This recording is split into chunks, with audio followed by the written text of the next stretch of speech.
Why did all the religions come from the Middle East? Atheists say that Islam was spread by the sword. Is that true? Which religion will write the history of the future? Buddha is said to be a prophet. Is that true? We don't know. We can never know. How do we know that the prophets didn't come to Amazon jungle? Islam is the only religion which is making huge progress. Hold on a second, we never heard that. Or maybe you added this word, one word added to that sentence. It would be questioned, challenged immediately by these very people at that time. Who is Adnan Rashid? Bismillah ar-Rahman ar-Rahim. I'm Adnan Rashid and I'm a historian. I studied in London for my degree. I did my master's in history and I'm pursuing higher studies at the moment. I'm a book collector. I preserve heritage such as manuscripts and numismatic evidence. Generally speaking, I'm a traveler and I'm also a writer. Why did all the religions come from the Middle East? How do we know that the prophets didn't come to other people? My question would be, okay, we know there are prophets who came from the Middle East, absolutely, but we believe that prophets were sent to all nations in different times and different places. How do we know that the prophets didn't come to Amazon jungle, to those tribes? How do we know if the prophets never came to Zulu people? How do we know if prophets never came to the people of Papua New Guinea living in the jungles? How do we know the prophets never came to Aborigines in Australia and those prophets were followed and their teachings were forgotten? So this is a very strange claim or question, How do we know? Absence of evidence does not mean, evidence for absence. So that's my answer to that question. We know prophets or teachers were sent by God to all people in different places. Where prophets never came, where people never found prophets and they found themselves to be in misguidance, they will be judged by God on the Day of Judgment according to their situations, according to their circumstances. Whether they followed whatever principles they had inherited naturally, it is part of human fitrah, nature, our innate disposition that certain things are wrong. To harm others, to cause pain to others is wrong. We know that. So there are certain things part of our fitrah. So Allah subhanahu wa ta'ala will use our fitrah to judge us on the Day of Judgment for those who did not receive the message from a messenger of God. Atheists say that Islam was spread by the sword. Is that true? It depends what they mean by that. The territory of Islam was spread by the sword, absolutely, no doubt, unashamedly. We accept that because the Muslims fought the Persians, the Romans, to take the territory from them to bring justice to these people. We, the Muslims, believe that early Muslims, when they went out fighting the Romans and the Persians, they were fighting tyranny, they were fighting oppression, and we know that from the people who invited the Muslims into these lands. We have so many testimonies that the Byzantine territory, such as Syria, Jordan, Palestine, Egypt, people were inviting the Muslims to come and remove the Romans, the Byzantines, because the Romans, the Byzantines were oppressing the masses of these people. But Islam as a religion was never forced upon people. And when it was forced upon people, the scholars of Islam were the first people to stand up against such actions. In chapter 2 of the Quran, verse 256, the Quran says, La ikraha fid din, qad tabayyana ar-rushdu min al-ghayy. Okay, there is no compulsion in religion. And this verse is specifically talking about non-Muslims. It is absolutely haram, forbidden, prohibited in Islam to force non-Muslims to accept Islam, because the Quran says the truth stands clear from falsehood. When people want to accept willingly, let them accept. If they don't want to accept, then be kind to them. How do we know this? In chapter 60 of the Quran, Surah Al-Mumtahina, verse 8, that Allah does not forbid you from being kind to those non-Muslims who do not fight you for your faith. So that's what the Quranic principle is when it comes to non-Muslims. And pick up the histories and see Muslims created a civilization called the Muslim civilization, which gave breathing space to the Jewish people, which gave breathing space to the Christian people. They coexisted. Three Abrahamic faiths coexisted for the first time in human history under the umbrella of Islam. So this is why Muslims took all that land. Buddha is said to be a prophet. Is that true? Assalamu alaikum, brothers and sisters. We saw that 80% of our audience, including this video, are not subscribed to our channel. As you know, we are a non-profit organization and advertisements are disabled on our videos. So the only reason we are asking for this is to spread the truth. It may seem like a small act, but inshallah, it may be a means of guidance for many people. Now let's click the subscribe button and let's together walk towards eternity. Buddha is said to be a prophet. Is that true? We don't know. We can never know. We don't even know much about Buddha. We don't have his tradition preserved. We don't have his teachings that reach us without any corruption. So Buddhists, whatever they attribute to him, we don't know if it's true or not. Is the dead body in the British Museum the pharaoh in the time of Moses? That's not a pharaoh. That's a body which was found preserved in the sand, and that body is nearly 5,000 years old. It comes from 3000 BC. He's just an unknown person who died and was preserved in sand. That's not an Egyptian body, to my knowledge. Is it true that early humans were primitive, like the Stone Age and the cavemen? Okay, a lot of these stories are made up. These are fictional stories. These drawings made by Darwinists and National Geography magazines, when they show you a caveman, hairy caveman, looking like an ape, he's half human and half ape. There is no evidence in the fossil record for this stuff. This is a very basic answer I can give you right now. These categorizations are made by scientists and historians to basically divide the historic development of humans. They're not necessarily absolute. We don't have to necessarily follow them. But we do know, even Islamically speaking, that Adam alayhi salam, the first humans, were basically very simple. They had simple tools, they had simple lives. They didn't have things we have today. It took us a very long time to get here. So are we going to look down upon the people who were living in the 10th century, let's say, 1,000 years ago? No, we're not. They were very intelligent people. So humans have always been intelligent. From the very time they emerged on the scene in this planet, they have been intelligent. God gave certain characteristics and abilities to humans to survive, to live their lives. They only got more sophisticated with the knowledge, with the experience they gained through life. Some deniers say about Islam as a copy of past beliefs like the Sumerians. How would you answer that as a historian? As a historian, I would say that if Sumerians have documented a fact and that fact is repeated in the Quran, then it's a fact. It's history. But if they mean, people who claim this, that Quran plagiarized blindly from the Bible, from the Sumerians, from the Egyptians, then they are plainly wrong. I'll give you one quick example. When we read the Bible in the book of Genesis, we see that the king of Egypt is Pharaoh at the time of Abraham, at the time of Joseph, and at the time of Moses. So Moses lived somewhere around the New Kingdom period. And Joseph and Abraham were around in the Old Kingdom during the Hyksos periods. So when Hyksos people were ruling Egypt, who were not pharaohs, who were not from the same background, they used the title Your Majesty, King. In their language, it was Humph. So at that time, the title Pharaoh or Para'a in the ancient Egyptian language was not used for the king as a title. It was there as a reference to the great house. But as a title for the king, strictly speaking, it was used repeatedly after the year 1500 BC, during the New Kingdom. So amazingly, the Quran makes that distinction correctly. In chapter 12 of the Quran, Surah Yusuf, when you read the story of Yusuf alayhi salam, Yusuf, when he talks about the king, he doesn't call him Pharaoh, calls him Malik, simply Malik. But when you come to Moses in the Quran, اذهب إلى فرعون إنه طغى. Go to Pharaoh because he has transgressed. So this distinction is very clear in the Quran, but it is not clear in the Bible. So this is clearly a historic error in the text of the Bible, which the Quran did not copy. So the Quran is clearly not plagiarizing. How can you prove that the Quran has been preserved until today? The Quran was revealed in the 7th century upon the Prophet Muhammad sallallahu alaihi wasallam. Prophet Muhammad was 40 years old when the revelation came down upon him, and the Quran was written in front of the Prophet by his companions on different materials. For example, they used skins of trees, they used leather, they used bones, and they used wooden, basically plaques, to write the Quran on them. Every time the Prophet would receive the Quran, he would start reading it, and his companions would be sitting around him, listening to the Quran, writing it. So at the same time, it was memorized through memory. And later on, it was transmitted to the future generations by the same companions, especially Uthman bin Affan radiallahu anh. During his time, there was a standardization of the text. So the companions of the Prophet Muhammad sallallahu alaihi wasallam, they took every single word of the Quran and they wrote it down. They authenticated the language, the style, and even the script, and then they transmitted it. So we have copies of the Quran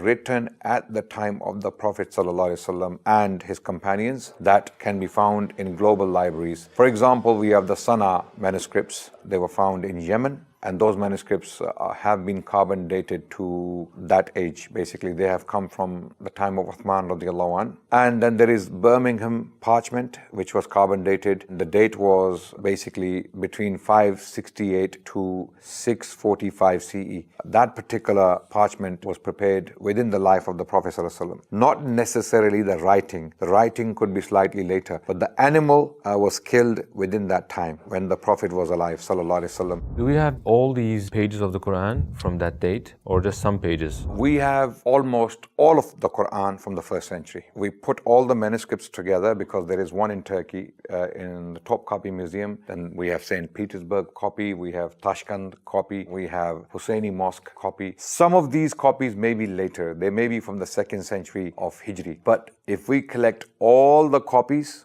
we have in global libraries, in global collections, we can basically have the entirety of the Quran. The entire text of the Quran can be collected from the copies from the 1st century. So the Quran is preserved. I mean, we can say with confidence that we have exactly the same Quran today, word by word, that was read and written by the very disciples, the companions of Prophet Muhammad sallallahu alaihi wasallam. How do we know that the hadith have been preserved to the present day? Hadith basically is the prophetic tradition, information attributed to the Prophet. What he said, what he did, or what he agreed to. This is what basically hadith means. With regards to the hadith, do we have anything written from the 1st century or the 2nd century? We have very little. What we do have, we have the chains of hadith that can actually give us confidence as to the authenticity of these basically reports. For example, when we pick up Sahih al-Bukhari, which is one of the most authentic collections of hadith. So we have the prophetic tradition compiled in Sahih al-Bukhari by Imam Bukhari. Imam Bukhari died in the 3rd century Hijri. So some people may ask this question, that how can Bukhari know what happened at the time of the Prophet 200 years later? That's a very good question. We explained to them the collection of Bukhari, or Bukhari himself, did not put anything without authority, without authentication, without having confidence in the information. So how did he do that? He was following a chain of narration. For example, Bukhari, when he says, Qala Rasulullah, the Prophet said, whatever he transmits to us. He says, I was told by my teacher, who was told by his teacher, and that teacher was told by his teacher, and that teacher was taught by the Prophet sallallahu alaihi wasallam. So there is a direct chain of narration going back to the Prophet. This information came to Bukhari through a chain. How can we be sure that these are trustworthy people?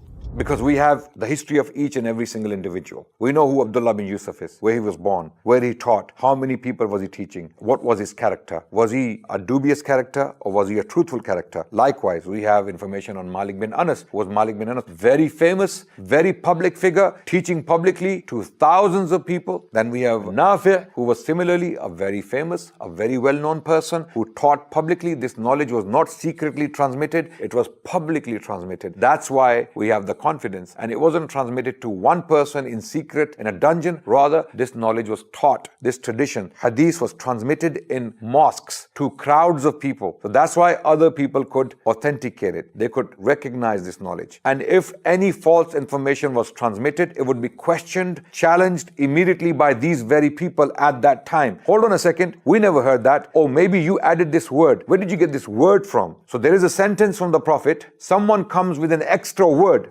one word added to that sentence. They would question it immediately. They would say, no, this word was not found in the transmission I received from my teacher. So this word is questionable. So this is how they preserved the tradition, the history, the life of the Prophet sallallahu alaihi wasallam. What if one of the narrators turned out to be an untrustworthy person? If there's a chain, and in that chain one of the individuals is questionable for whatever reason, for example, a scholar said that he is forgetful, he mixes information. So when he transmits a hadith about the Prophet, he mixes men in chains, or he mixes words in the reports. So that person would be basically questioned, and his reports would be regarded as weak. Those reports are not trustworthy. So when men are all solid, they are known for their memory, they're known for their integrity, they're known for their truthfulness, they're known for their characters, then those reports are authentic. And Bukhari, Sahih al-Bukhari, pretty much collected information from such people. Any dubious characters, any untrustworthy characters, any forgetful individuals, their reports were simply put aside, because this is a matter of religion. So your religion has to come from absolutely authentic sources. So anyone who is sincere, anyone who is serious in learning about this knowledge and this transmission would come to realize that this is one of the most powerfully preserved historic traditions in human history. No doubt about that. There have been successful and unsuccessful periods in the history of Islam. What was the common secret of success? I believe Muslims became great because of their principles. Principles came directly from the Quran. So I describe the success of the Muslims through a very simple formula. I call that formula the golden chain in the history of Islam. I'm talking about spiritual success that led to physical, temporal, technological success, if you like. So first thing in Islam is to attain spiritual excellence. You as human beings, you as persons have to be morally upright. You have to be just. Your character has to be trustworthy. You have to be honest. You have to be merciful. You have to be compassionate. You have to be generous. If these values, if these characteristics are missing from a Muslim's character, then he is not following Islam. He is not following the Quran. So the first point in success, as far as the Muslims are concerned, is to become successful spiritually. You have to become better persons, better human beings. You have to be compassionate and merciful. That's the first thing. Once you become compassionate, merciful, just and honest and upright, then naturally, a natural outcome is temporal, material success. If you are clean as a person, mentally and physically, you will make the society clean. So that golden chain of events is basically the revelation of the Quran. Number one is the emergence, the revelation of the Quran. Number two, the concept of justice that originates from the Quran. Number three, that justice gave peace to the world. Then number four is progress that came from that peace. So going backwards, there can be no progress without peace. There can be no peace without justice. There can be no justice without the Quran when it comes to the Muslim civilization. So the Muslim civilization is made of these four events, and this is why I call it the golden chain of events in the history of Islam. It is said that the West got civilization from Islam. Is that true? There is no doubt that the West has taken immense benefit from Muslims. In fact, a lot of this technology you found today in the West was acquired from Muslims, albeit in a more simpler form. The bases, the foundations were laid by the Muslims to a large extent. Muslims took a lot of knowledge from the Greeks, the Romans, the Persians, and they put this knowledge together in Baghdad during the Abbasid period and translated this knowledge into the Arabic language from other languages. And then this knowledge became widely available throughout the Muslim civilization, from Al-Andalus to all the way to China. Muslims made this knowledge universal, available to students from all backgrounds, Jewish, Christian, even Hindus later on, and Muslims were also taking benefit from this knowledge. So Muslims produced immense libraries, immense works. So Muslims compiled all these works, and then they started to write commentaries on them. They started to do their own independent researches. They had their own labs. They had their own observatories. So Muslims pioneered these works for nearly 1,000 years. Which religion will write the history of the future? I believe all religions are dead.